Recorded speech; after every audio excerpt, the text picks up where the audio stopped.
Well, games seem to dominate kids' spare time these days, so it's refreshing to see there's still a place for something real. Well, sort of real. Perhaps inspired by their on-screen models, fantasy fans are switching off their computers, picking up weapons and heading outdoors. Reporter Ben Lewis was so intrigued he couldn't help but dress up and join in.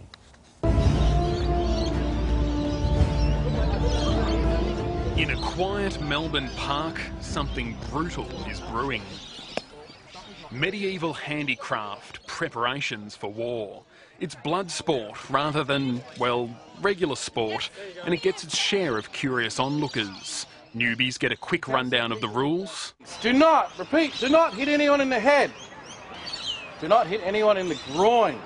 And the clueless are kitted out. All right, so we're going to lift this up and we're going to hinge it forward and you're going to get into it. Okay.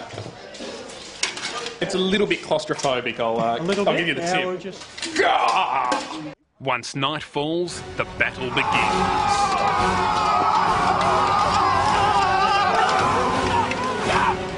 It's called Laugh, that's live action role play.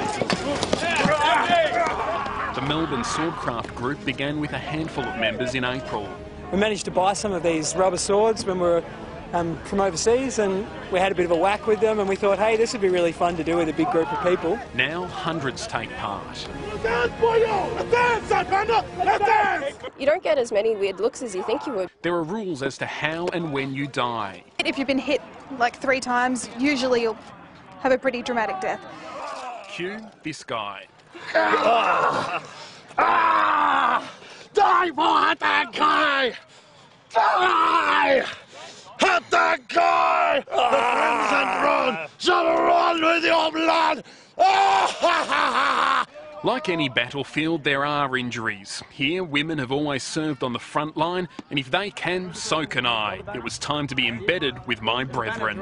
I'm not insured for this. I'm not insured for this. Fortunately, my team was brave and talented. Is that right? Me, less so. Righto, come big boy, come get some! Even with rubber swords, it is intimidating. But it's a lot of fun.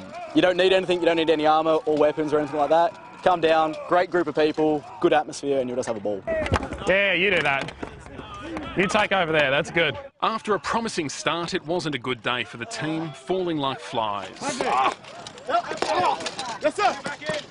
All jokes aside, this is actually really physical stuff. This armour weighs about 15 kilos. It's very heavy to carry around. That's why I'm sweating up a storm. But you have to make sure you have enough energy left at the end of the night for a dramatic death scene. Oh no!